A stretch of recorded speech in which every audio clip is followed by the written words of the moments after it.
Hello everyone, and today we're going to be presenting to you the line of succession and family tree of the Chinese Qing Dynasty, which was the very last ruling imperial dynasty in the Chinese kingdom.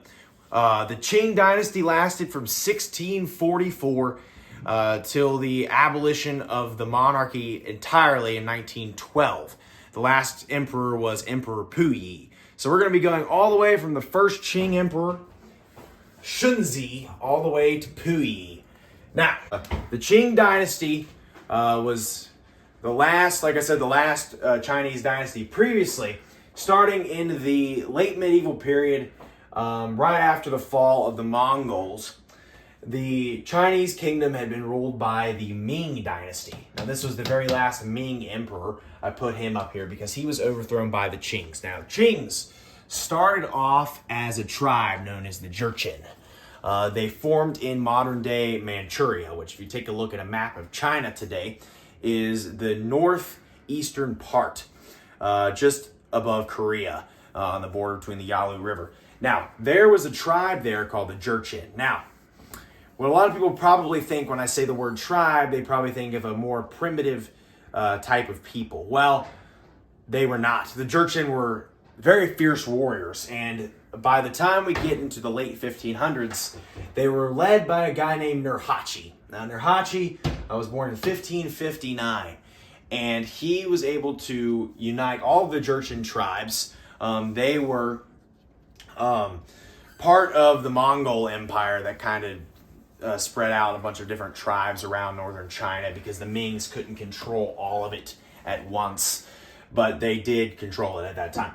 But, so here's what happened. Nurhaci was able to unite all these Jiaqing tribes and went to war against the Koreans and the Chinese, the Ming Dynasty.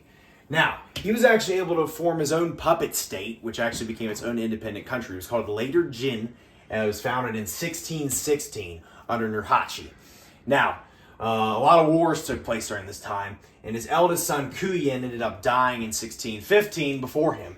So, another one of his sons ended up succeeding him in 1626 and took the title of Khan. Khan was another name for ruler, kind of going back to the Mongol times, that ruled this country called Later Jin, which Manchu leader Hong Taiji renamed the tribe from the Jiaqing to the Manchu, and that's how you get the name Qing that we use today, and that with all the dynastic emperors are going to use now. Hong Taiji marries this woman who's called Empress Dowager Xiao Shuang, and she's going to be very influential after his death.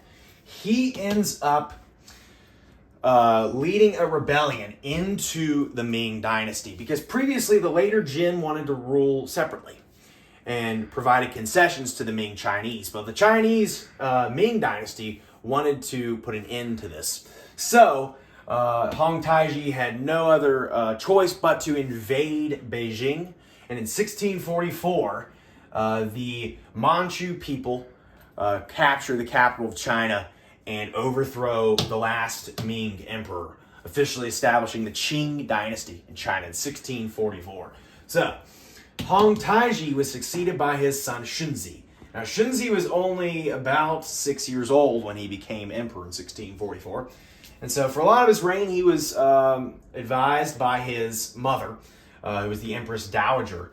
Now, she was very influential for his reign and his son's reign.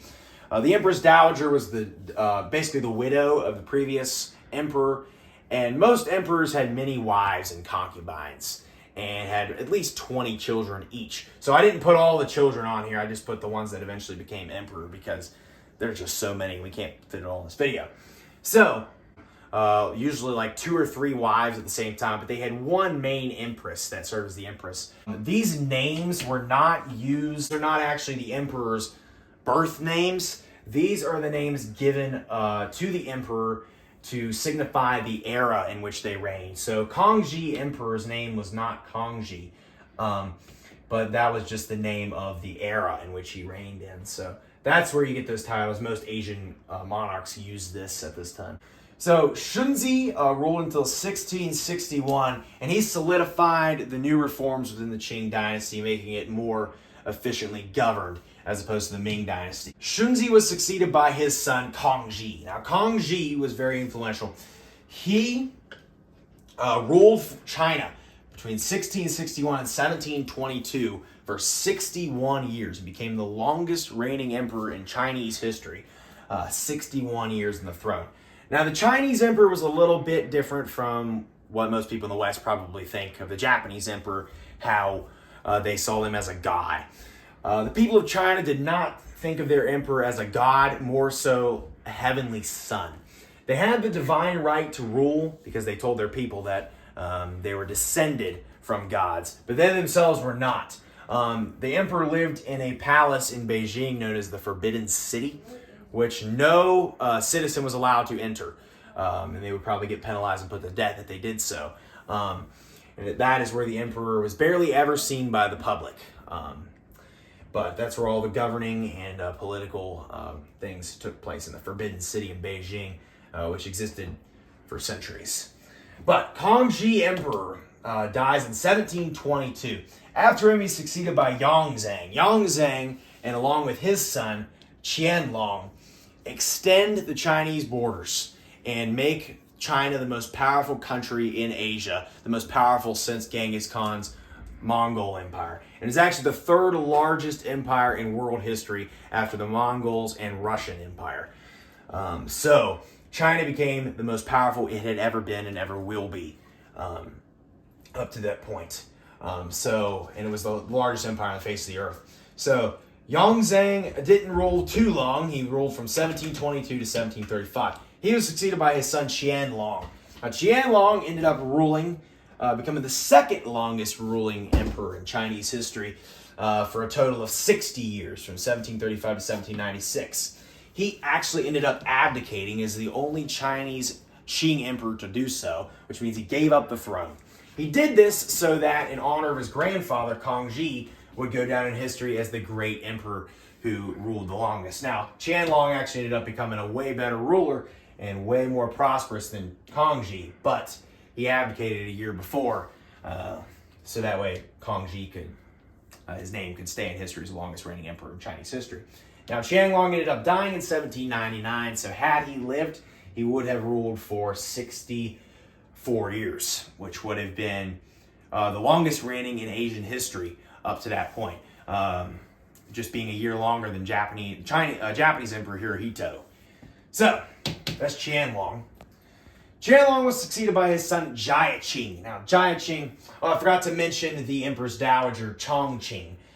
She was very influential during Qianlong's reign. In the early years, the Empress Dowager had a lot of authority in China, because it wasn't like a Judeo-Christian society like in the Western world. Women were seen very differently in Asia than they were in Christian countries. So she was the Empress Dowager. She lived a very long time, until 1777. Qianlong was succeeded by his son Jiaqing.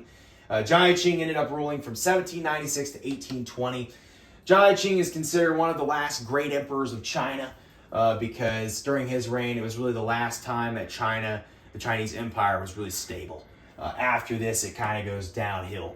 So that's Jiaqing. He ends up ruling for 24 years. So I have the chart continued upstairs. So we're on here to the next part of the tree. Now, this is where the Qing Dynasty kind of starts to fall apart. It becomes a little more interesting. It was really stable and powerful during the first half, but once we get into the 1800s and later, it's going to get pretty bad for him. So this is Daoguang Emperor. He took the throne after Jiaqing died in 1820.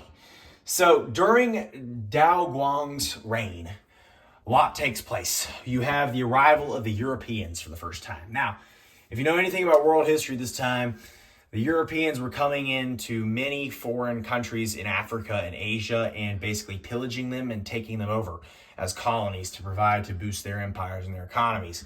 Now, famously, the British came into China in the 1840s. Long story short, tried to smuggle some things to make a lot of money and got the Chinese addicted to opium. And so this happens as part of the First Opium War, which takes place during Daoguang's empire in his reign. Now, the Chinese fatally lost that war against the British, and they were forced to sign some treaties that opened their ports up to European countries so they could continue to be pillaged even more. So the Chinese slowly lost their domestic rights to rule. So it kind of got bad for him. He ends up dying in 1850, and Xianfeng becomes emperor. Now, in 1850, a very horrible event takes place in Chinese history.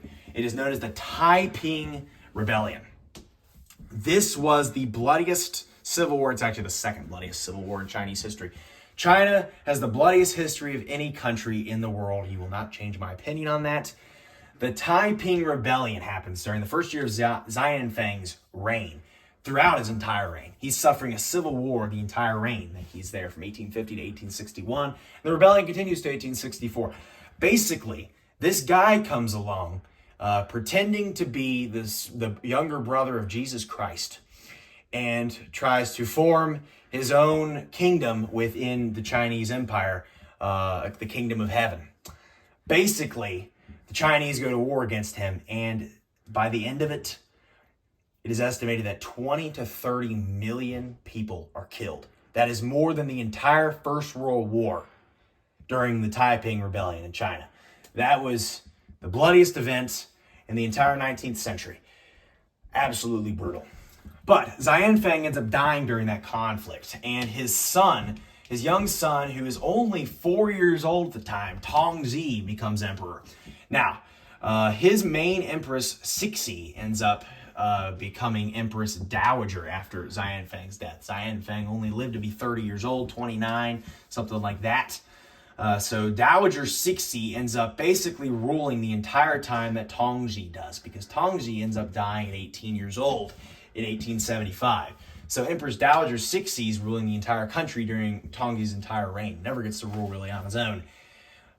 During Tongzhi's reign as well, this flag starts to be used for the first time. This is the Chinese Qing flag. So I put that there. That symbolizes the entire Qing Dynasty. And most people use it today for the entire dynasty, but it wasn't actually originally used until the 1860s, right after the Taiping Rebellion. So Tongzhi is succeeded by Guangxu. Now, you're probably wondering, why the heck did this guy get the throne when two of Xianfeng's brothers were still alive? Well, Empress Dowager Cixi was kind of a witch, okay? She made a big political scheme here. So, like I said, she controlled Tongzhi's entire reign because she was the regent, his mother. So she actually gets the authority to pick the next emperor. So she purposely appoints a toddler, 4-year-old Guangxu as emperor, bypassing her brothers-in-law, who are full-grown adults and fully capable of ruling, so that way she can control him for as long as possible, so she can actually rule the kingdom. Now, Guangxu ends up being not like his predecessors, and he sees what the Japanese are doing and are trying to expand their empire and creating a modern westernized army and things like that. Guangxu wants China to be more powerful than Japan because they've been rivals for centuries. Cixi was not a fan of this at all. And in 1908, Guangxu, he issues this thing, he orchestrates what's known as the 100 Days Reform, which he tries to westernize the entire Chinese society, kind of like how Japan had done. Cixi was more traditional. She didn't like this at all. So she issues a coup d'etat to overthrow Guangxu and basically put him on house arrest for 10 years. So she ends up ruling the kingdom under his name. Now, he is still the emperor, obviously, but she ends up ruling. She's the real power behind the throne. So he is locked in house arrest on an island for part of it and in the Forbidden City for most of it. And so in 1908, he's finally released from that after the death of his uncles. Are all dead by that point. Cixi's still hanging around. And it becomes clear that Cixi's about to die. She's 72 years old. So what she does is she sends people in to have Guangxu poisoned. And so he ends up dying on November 14th of 1908. And she dies the next day on November 15th, 1908. But because she was afraid that he was going to reverse all of her policy, and ends up appointing his nephew, the 2-year-old Puyi, to the throne, who obviously can't rule at that age. So both of his brothers, Guangxu's, are bypassed in the line of succession. And then civil war breaks out, and 4 years later, the Chinese Qing Dynasty is overthrown by the revolutionaries, and the Republic of China is formed, and the monarchy was disestablished for good. Later on after this, the Japanese will take them over in the 1930s during World War II, and then Mao Zedong's regime will take over in 1949, making China, forming the People's Republic of China, which today is communist still to this day. So this government actually ended up, when Zedong took over Mao, they ended up fleeing to Taiwan, and this government still exists today in Taiwan. So that's very interesting. So Puyi was the last ruling emperor. Now he actually ended up dying in 1967, and like I said, when the Japanese took over Manchuria, they actually appointed Puyi as kind of its governor or provincial leader during that time, which is kind of goes back to the old ties of Manchuria, the old Qing Dynasty. So that is a brief history of the entire Chinese Qing Dynasty. If you guys enjoy this, you want to see more videos like this on some more previous dynasties like the Ming or Yuan or any of those, let me know. And that is the history of the final dynasty to rule China, the Qing Dynasty, the family tree. So hopefully you guys get a good understanding of that. And I'll see you guys next time. Be sure to comment, like, subscribe. Goodbye. Wow.